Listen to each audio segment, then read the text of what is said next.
Зборуваме за представа која што беше најавена како интимна представа. Еве да им објасниме на оние кои што ќе сакаат да појдат да набават билети за вечерва што да очекуваат.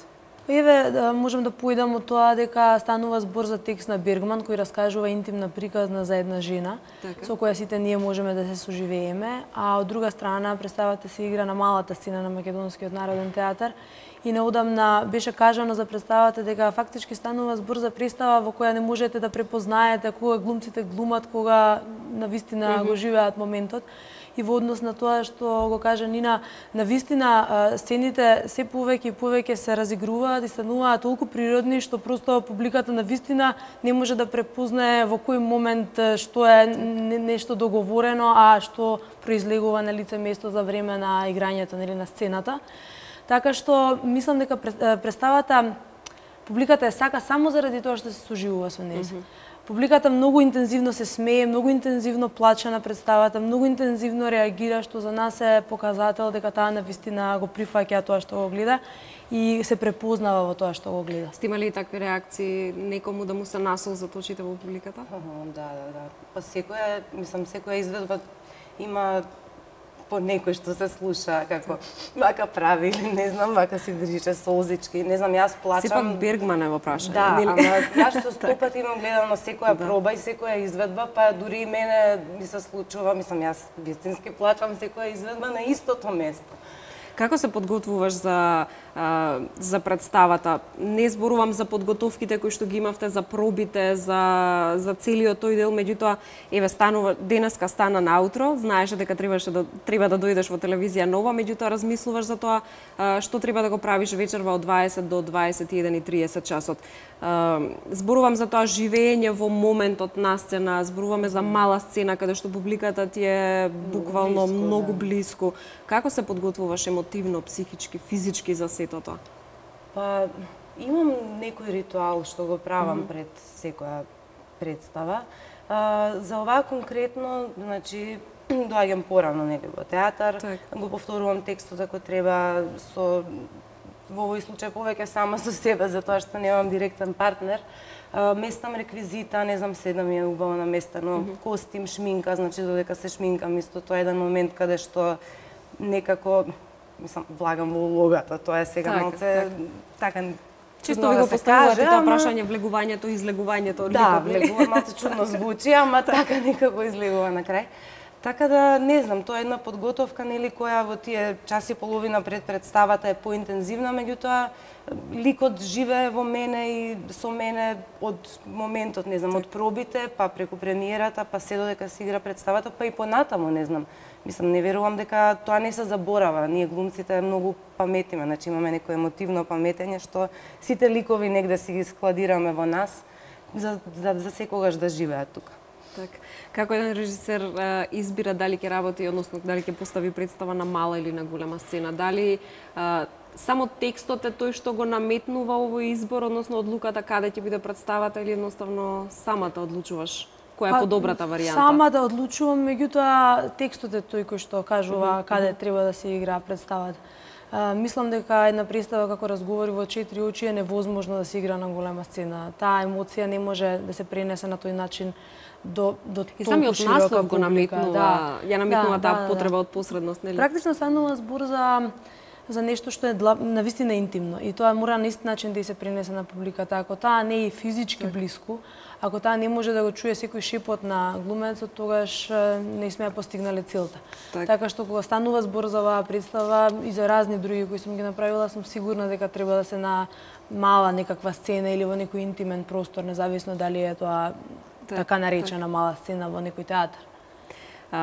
Според она што може на интернет да се најде за Ингмар Бергман, доколку се напише ова име, веднаш се појавуваат податоци дека станува збор за шведски филмски театарски режисер и сценарист и се појавува податокот дека режирал 60 на филмови и документарци кои што самиот ги напишал, меѓутоа и податокот дека според Вуди Ален тој е еден од најзначајните и најголемите во историјата.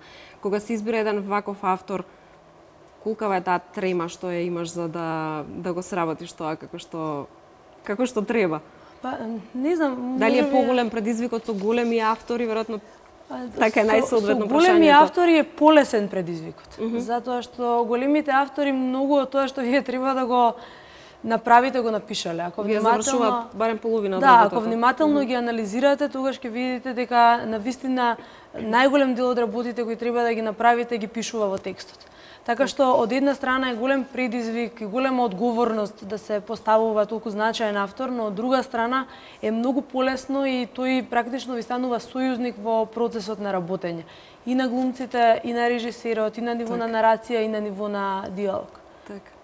Нина, како теча пробите, да ги споменеме колегите кои што се со тебе на сцена?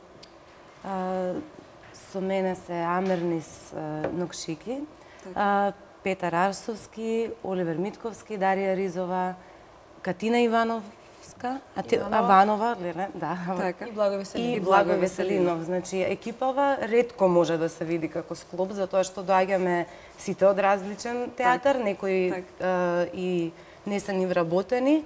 Така да морам да кажам дека тоа кај Нина ми се свија, затоа што кога ќе се замисли некоја екипа со која што сака да работи, работи со неа. Значи, во минатиот процес, сега малку бегам од темата, ама во минатиот процес, например, во МКЦ представата кој пукаше на 21-ви, не собра на невозможен начин. Значи, сите бевме од различен театар. Дури знам дека некој изигра и две представи во една вечер. Првата представа, да речеме, беше во драмски, подсетиме за кого... Така. Првата представа беше во драмски, премиерата во драмски на Коле Ангеловски, представата последна која што ја сработи, после тоа трчаше во МКЦ да одиграва представа. До толку беше невозможно, ама ете Нина успева да не се веројатно, така? Па се исплати, да. Така да процесот, не знам, за мене беше фин, интересен. Со Нина имам работено многу пати. Овој беше така дискутирач меѓу мене и неа, мислам најмногу така некако имавме несогласувања, можеби, ама тоа е добро, затоа што значи дека размислуваме на темата, ама на крај сепак се најдовме и испадна се во ред. Исто ми е многу драго дека со колегите со кои што работев, одлично соработував, со повеќето имам работено претходно, така да целиот процес беше убаво, многу убаво искуство.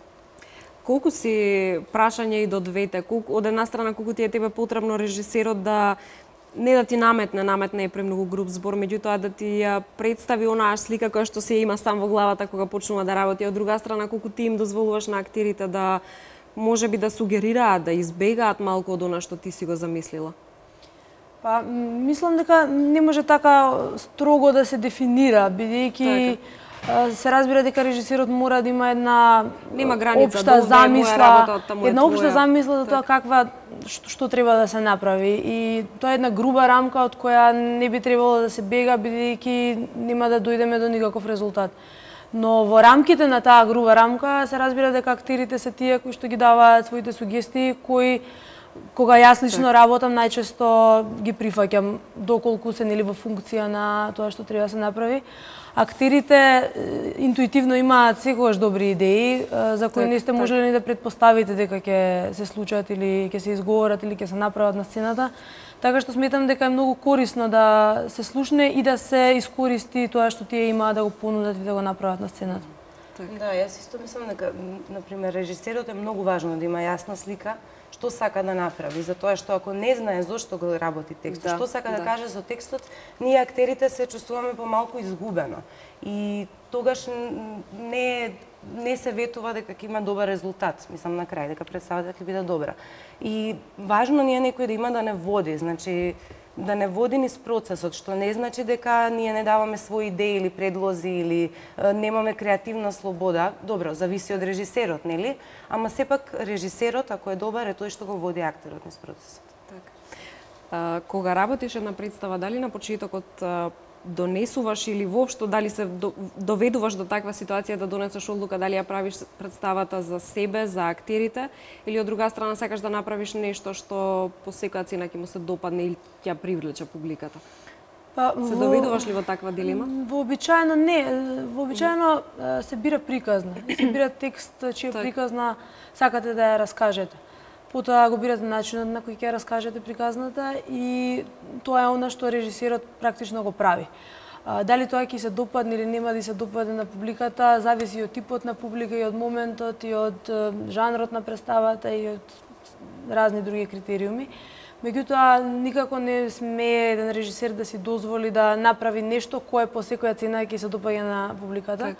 Но сигурна сум дека на публиката и се допаѓа она што е добро раскажано и она што е естетски издржано. И публиката не секогаш бара да гледа комедии, не секогаш бара да гледа нешто што е лесно за анализирање или лесно за разбирање. Напротив, публиката сака да следи добра нарација, сака да гледа добра глума и сака да, особено во денешно време, кога освен тоа што може да дојде до театар, може да дојде во кино и да гледа холивудски филм, таа сака нешто што е навистина естетски сериозно издржано. Така. Нина, зошто да дојдат в театар, да не одат в кино?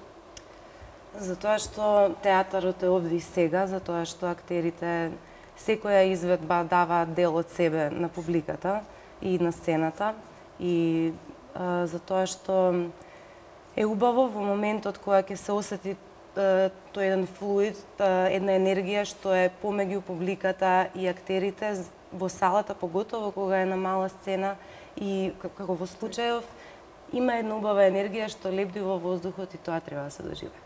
Нема тука лажење, нема од една страна нема пуканки, нема опуштеност, меѓутоа нема монтажа, се е спонтано, се е искрено, се така е, нема лажење, на сцената се гледа дури премногу, значи публиката може да примети најмал детал, така да нема лажење во театар. Так. Ти менува ли нешто во таа можеби креативна трема која што имаш пред излегување на сцена, фактот дали играш на мала или на голема сцена, таа посредност, близина со публиката? Па или воопшто не го доживуваш ова различно? Можеби има некоја разлика, да.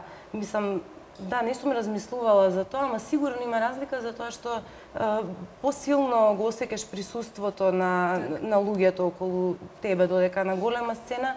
Не знам, се заборава некако, а во оваа представа јас дури многу често се обраќам на публиката, ја гледам публиката, така што сум цело време свесна дека е тука и можеби тоа е еден плюс момент во не знам, не товар, туку едно нешто што го знам дека некој сега мене ме гледа, ама добро, со тек на време ние се навикнуваме на тоа. Нели филм кога снимаш камерата ти е тука, а ти треба да се преправаш дека не е. Така што се заборава, ама можеби има еден мал детал каде што е потешко вака. Така. Она што е значено да се спомене за представата 4 разговори во 4 очи е тоа дека е копродукција со продуциската куќа Скопје Филм Студио. Колку ви помогна, колку беше различен начинот на работа да се соработува со продукциска куќа зад која што стојат голем број филмови, меѓутоа еве почнува да се вмешува нели во позитивна смисла да се вмешува нели во театар. Да, заедно со господинот Томи Салковски го аплициравме овој проект во Министерството за култура. Тогаш се уште не знаевме каде ќе ја поставиме представата, имавме разни идеи. И кога го добивме проектот, направивме копродукција со Македонскиот народен театар, кој ни ги понуди, ни ги даде и ни ги овозможи сите ресурси кои ги има театарот, вклучително со техника и нели луѓе. Она што е квалитет во однос на продукцијата на оваа представа е тоа што Томи Салковски е сериозен професионалец и начинот на кој работи Томи Салковски треба да биде пример за продуцентите и продукцијските куќи во Република Македонија, заради тоа што навистина сето она кое што сметавме дека треба да го добиеме од негова страна беше обезбедено, но не само обезбедено, туку и навистина поддржано со детална анализа за реалните потреби од такво нешто, за тоа колку тоа може да ја помогне на представата, за тоа колку тоа ќе биде голем квалитет за представата. Така што не знам дали причината е тоа што Скопје Филм Студио се занимава генерално со продукција на филмови или причината е што станува збор просто за професионалци кои си ја знаат својата работа, но можам да се пофалам дека навистина имавме сериозна и голема поддршка од куќата која стоеше зад нас како продукција. Идејата беше меѓу другото и на Томи Салковски да сакаа да ги прошират хоризонтите, така? Па не му мислам дека му се допадна тоа дека станува збор за Бергман. Од друга страна му се допадна идејата да влезе во нешто што претходно го немаше работено и мислам дека не се покаја. Убаво заокружен круг е тоа Бергман и продуцентска куќа која што работи претежно на филмови, овде во театар на мала сцена некако фино да го заокружено, нели? Има некој линк, да. Така, да ги подсетиме гледачите дека вечерва е представата, во 20 часот може да си набават билети во Македонскиот народен театар. Да искористиме приликата што сте овде, па да ве прашам и што е она што следно може да очекуваат од вас. Нина, на што работиш друго во моментов? Јас моментално не знам, затоа што не знам што е следно. Чекаш веројатно да се склопат коцките? Да, се чека нешто, ќе видиме. Има нешто, ама затоа не знам дали смеам да зборам. Се спрема нешто убаво за мене, една убава улога во нешто. Така да... Театар или филм? Само тоа ќе те прашам. Филм. Филм. Да. Така? Да. Па толку. Така. Нина, на што работиш ти во моментов? Па во моментов размислувам за тоа што би било следно. Ми се чини дека тоа ќе биде некој независен проект надвор од театрите. И се надевам дека тоа би можело да биде трамвајот наречен Желба на Тенеси Вилијамс, но сето тоа е неофицијално и просто повеќе идеја отколку некаква реалност. Томи Салковски влеза во театар, размислуваш ли ти за филм? Или? Па се уште не размислувам за филм, но не е исклучена можноста дека некогаш може би ќе влезам и во тие кругови. Ето, нека биде таа прилика, она што го најавивте и двете за повторно да се видиме во ова студио. Навистина ви благодарам за времето кое што го издвоивте, особено пред представата вечер. Фала ви на вас. Фала на поканата. Почитувани гледачи, знам дека нема да го смените каналот, останете на програмата на телевизија Нова, се враќаме само за неколку минути со најновите информации.